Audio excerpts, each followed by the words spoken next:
लगभग 12 लाख साल पहले काफ़ी होमो इरेक्टस खाने की तलाश में अफ्रीका छोड़कर बाहर जा चुके थे, पर अभी भी काफ़ी होमो इरेक्टस इसी अफ्रीका में सरवाइव कर रहे थे। एक ग्रुप सूखी नदी के किनारे, जिसमें बस थोड़ा पानी बचा था, उसके किनारे पर बैठा था और अपने पत्थर घिस रहा था। अब वो ज़्यादा परफेक्टली पत्थर को घिसते थे और ज़्यादा नुकीले बना देते थे। ग्रुप की मादा सूखी घास जमा कर रही थी ताकि औजार सुरक्षित रखे जाए। दो लोग खड़े हुए और आसपास ताजे पैरों के निशान देख रहे थे, क्योंकि इसी से किस दिशा में शिकार मिलेगा वो पता लगने वाला था। बच्चे बैठकर छोटे पत्थर घिस रहे थे और बड़ों की नकल कर रहे थे। हवा में गर्मी थी, पर सबका ध्यान काम पर था, क्योंकि बेहतर औजार मतलब ज़्यादा शिकार। ग्रुप से थोड़ी दूर एक बूढ़ा नर झाड़ियों के पास खड़ा था और ज़मीन देख रहा था। उसने धीरे धीरे हाथ से सबको इशारे किए और बाकी ग्रुप ने चुपचाप उसकी ओर ध्यान से देखा। कुछ छोटे हिरन नदी के किनारे पानी पी रहे थे। दो जवान हाथ में नुकीले पत्थर लिए धीरे धीरे आगे बढ़े। उन्होंने हिरन के झुंड को घेरना शुरू कर दिया। बच्चे चुपके से बड़े लोगों को देख रहे थे कि कैसे ये लोग शिकार कर रहे हैं। ग्रुप ने एक कमज़ोर हिरन को घेरना शुरू कर दिया और नज़दीक जाकर उस पर हमला करके उसे पकड़ लिया। ये था उनका पहला आज का शिकार। सब ने उसे खाना शुरू कर दिया। औजार से उसकी खाल उतारी गई, जिसे वो अपनी बॉडी पर लपेट देते थे। औरतें हड्डियों से बोन मैरो निकालती और बच्चों को खिलाती। सब लोगों का पेट अब भर चुका था, पर थोड़ा खाना अभी भी बचा था। इस बचे हुए खाने को सब ने उठाया और अपने साथ लेकर आगे चलने लगा। चलते चलते शाम हो गई थी। सब लोग एक गुफा के पास पहुंचे। तभी आसमान में एक बिजली चमकी और एक बड़ा सूखा पेड़ जलने लगा। बूढ़ा नर इसी वक्त का तो इंतजार कर रहा था। उसने तुरंत जहां पर आग लगी थी वहां दौड़ लगाई और एक जलती लकड़ी को लेकर गुफा में आकर उस जलती लकड़ी को बीच में रख दी। इसको पता था कि आग को जलाए रखने के लिए सूखी घास और लकड़ी की ज़रूरत होती है। दो नर सूखी घास और लकड़ियाँ इकट्ठा करके लाए। अब धीरे धीरे उन्होंने आग में सूखी लकड़ियाँ डालना शुरू कर दिया और आग को जलाए रखा। ग्रुप ने अपना बचा कुचा मांस निकाला और उसे आग में थोड़ा भुना, फिर उसे खाया गया। भुना हुआ मांस काफ़ी टेस्टी होता है और सेहत के लिए भी अच्छा होता है। दो लोग जाग रहे थे और बाकी सब लोग सो गए। वो दो लोग पहरा देने के लिए और आग में लगातार लकड़ी डालने के लिए जाग रहे थे, क्योंकि आग कोई बार ही मिलती थी और उसे महीनों तक लकड़ियाँ डाल डाल के ये लोग जलाए रखते थे। अगर एक बार आग बुझ गई तो फिर वापस कोई बिजली गिरे और उससे कोई पेड़ जले, इसका इंतज़ार करना पड़ता था। अगली सुबह जैसे ही ग्रुप बाहर निकला, हवा में एक अजीब सी खामोशी फैली हुई थी। बूढ़ा नर हमेशा की तरह पेड़ों और ज़मीन के निशान पर कुछ देख रहा था, लेकिन इस बार उसे कुछ अलग महसूस हुआ। मिट्टी पर गहरे पंजे के निशान दिखे, किसी बड़े शिकारी के। उसने धीरे से सबको इशारा किया, जिसे देखकर पूरा ग्रुप सावधान हो गया। बच्चे तुरंत मादाओं के पीछे छिप गए। दो जवान आग के पास गए और आग में जलती हुई लकड़ी थी वो उठा के ले आए। अचानक झाड़ियों के पीछे से सूखी पत्तियों की तेज़ आवाज़ आई और उसके अगले ही पल एक बड़ा सैबर टूथ कैट वहां से बाहर निकल आया। बूढ़े नर ने इशारा किया और जवान लोग तुरंत फैल गए ताकि शिकारी किसी एक डायरेक्शन पर फोकस ना कर सके। कुछ जवानों ने जलती लकड़ियाँ को आगे लहराया और कुछ लोगों ने नुकीले पत्थर उठा लिए। जैसे ही शिकारी आगे आया, वैसे ही जलती लकड़ी उसके मुंह पर मारी गई, जिसके कारण वो भाग गया।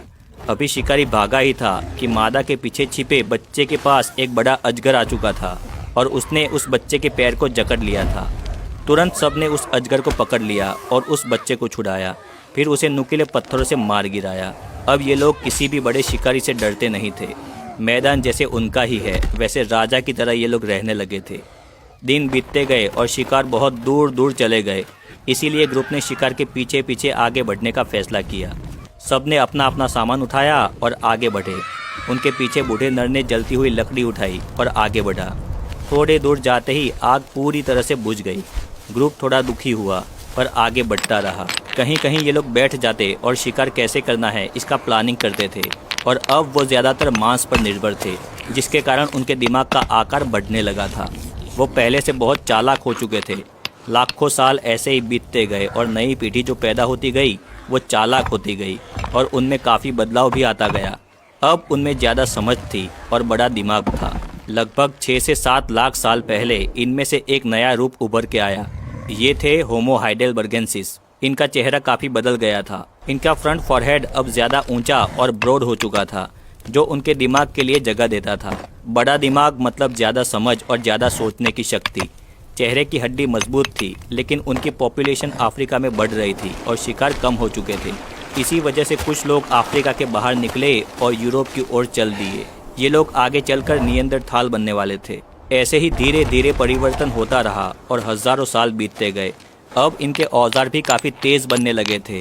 वो लोग लकड़ी के एंड पर तेज़ पत्थर को लगा देते और यहाँ से भाला बनाने की शुरुआत हुई। आज से लगभग 4 लाख साल पहले ग्रुप एक गुफा में बैठा था। दिमाग पहले से बहुत तेज़ हो चुका था।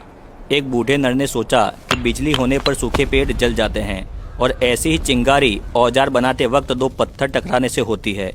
उस बूढ़े नर ने सूखी घास को लेकर बीच में रखा और उसके ऊपर 2 पत्थर टकराए। चिंगारी उठी। 2-3 बार ट्राई करने के बाद सूखी घास ने आग पकड़ ली। सब लोग इस आग को देखकर खुश हुए, क्योंकि इतिहास में पहली बार इंसान ने आग जलाई थी। अब ग्रुप के सभी लोग 2 पत्थर लेकर आग जलाने की प्रैक्टिस करने लगे। बच्चे इन्हें देखते रहते।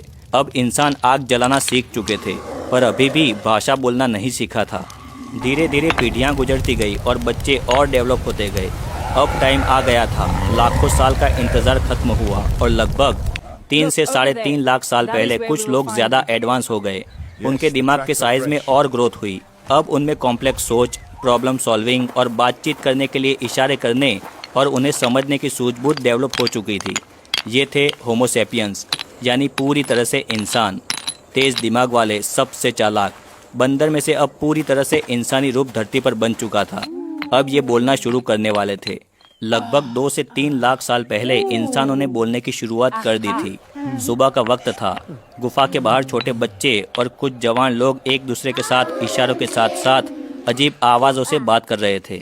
एक बच्चा दिखा था कि कैसे छोटे पत्थर से टूल बनाए जाते हैं और एक जवान अपनी आवाज़ में ध्यान से घिसो जैसा कोई अलग टोन निकालता था। ये सिर्फ शब्द नहीं थे, बल्कि एक प्रोटो लैंग्वेज का शुरुआती रूप था। जैसे जैसे दिन गुजरते रहे, इंसानों ने इस आवाज़ को और साफ साफ बोलना शुरू कर दिया। एक दिन जवान ने एक शिकार देखा, तो उसने कोई अलग ही आवाज़ निकालकर सबको बताया कि शिकार यहाँ पर मौजूद है। इससे पहले ये लोग सिर्फ चीखते और गुर्राते थे, पर अभी इंसानों ने टूटा फूटा सही पर बोलना स्टार्ट कर दिया था, जिसकी वजह से शिकार और भी आसान हो गया। वो टीम वर्क और प्लानिंग में मास्टर बन चुके थे। भाषा के विकास के साथ साथ होमो सैपियंस में अब सिर्फ जिंदा रहने से ज़्यादा सोचने की कैपेसिटी आ चुकी थी। लगभग 1 लाख साल पहले 3 लोग शिकार लेके अपने कैंप के पास पहुंचे। मादा ने 2 पत्थर घिसकर आग लगाई और मांस को आग पर भूना। सबको एक एक टुकड़ा खाने के लिए दिया। तभी एक बूढ़ा इंसान, जिसकी उम्र ज़्यादा हो गई थी, वो गिर गया और उसकी मौत हो गई। सब ने उसको उठाया और एक जगह लेटा दिया। उसके बाद ग्रुप के कुछ लोगों ने अपने शार्प औजार से बाजू में एक गड्ढा खोदना शुरू कर दिया। गड्ढा खोदने के बाद उस बुजुर्ग की लाश को इंसानों ने उठाया और गड्ढे में दफनाया। उन्होंने दफन किए गए बूढ़े नर के साथ उसके औजार, उसके कपड़े और लाल गेरू जैसे रंग भी रखे। इस तरह से इंसानों ने दफनाना स्टार्ट कर दिया। इससे पहले अगर कोई मौत हो जाए तो ये लोग उसे वहीं छोड़कर आगे बढ़ जाते थे। धीरे धीरे कुछ नया नया करते करते हज़ारों साल बीतते गए और मुंह से बोला हुआ साउंड अब शब्द बन चुका था। शायद 60 से 70 हजार साल पहले तक होमो सैपियंस यानी इंसानों ने पूरी तरह से बोलना स्टार्ट कर दिया था। ये थी बंदर से इंसान बनने की पूरी